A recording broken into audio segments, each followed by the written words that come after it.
Continuando con esta explicación sobre el origen de las cosas, tenemos ya en el siglo V a.C.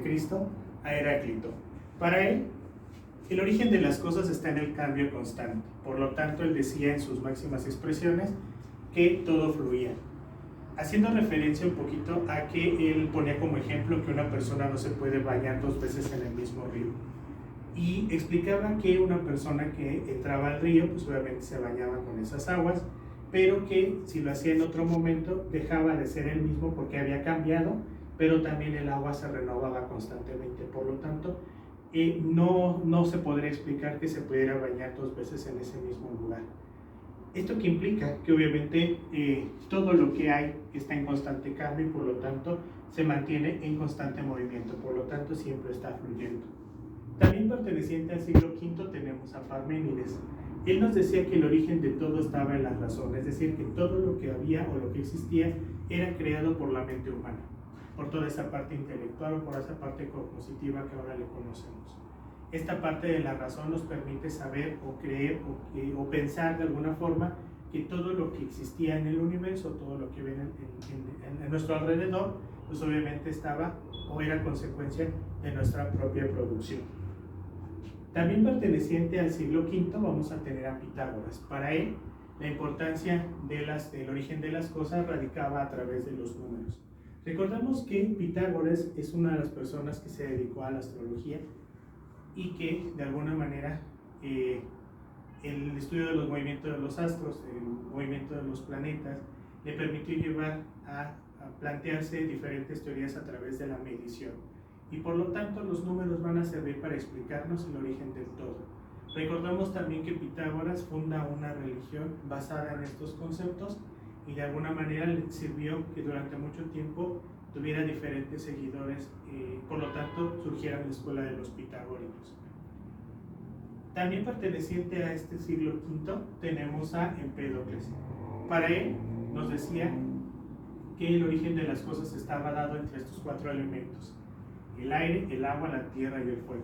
Que cuando ellos estaban agrupados, creaban cosas. Cuando estaban desagrupados, prácticamente hablábamos de un proceso de muerte. Decía que todo lo que había en el universo pues, estaba compuesto de estos cuatro elementos. Si faltaba alguno de estos elementos, prácticamente se podría decir que era algo inerte o que de alguna manera no tendría existencia. Para el siglo IV vamos a tener a estos dos personajes. Tenemos primero a Anaxágoras. Para él nos va a decir que el origen de las cosas está dado a través de partículas. Estas partículas requieren de un espacio, de un vacío donde cual se tienen que mover y que este movimiento va a permitir que las cosas se vayan amalgamando y que ese movimiento va a permitir que esas cosas se vayan conjuntando, se vayan agrupando y por lo tanto generen lo que ahora tenemos.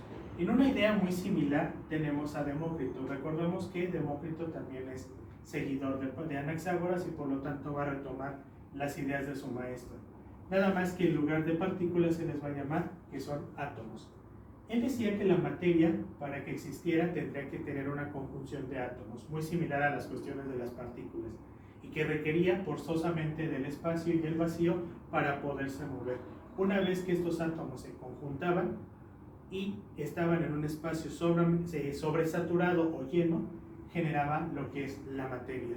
Por lo tanto, para Demócrito, los átomos forman parte importante de la creación de las cosas. En ese sentido, todo lo que hemos visto de estos filósofos y el origen de las cosas es simplemente una explicación desde su punto de vista el por qué todo lo que hay a nuestro alrededor tiene una razón de ser. Recordemos que en aquellos tiempos la filosofía realmente era un proceso de pensar, de imaginar qué pasaba a nuestro alrededor. No tenían o carecían de los elementos que ahora tenemos y que obviamente las ciencias modernas en la actualidad nos dan de alguna manera la explicación a través de la tecnología del por qué suceden las cosas.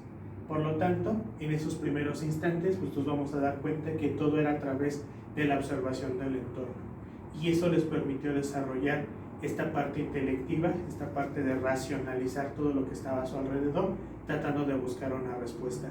Si nosotros podemos darnos cuenta, todo esto en la actualidad está vigente.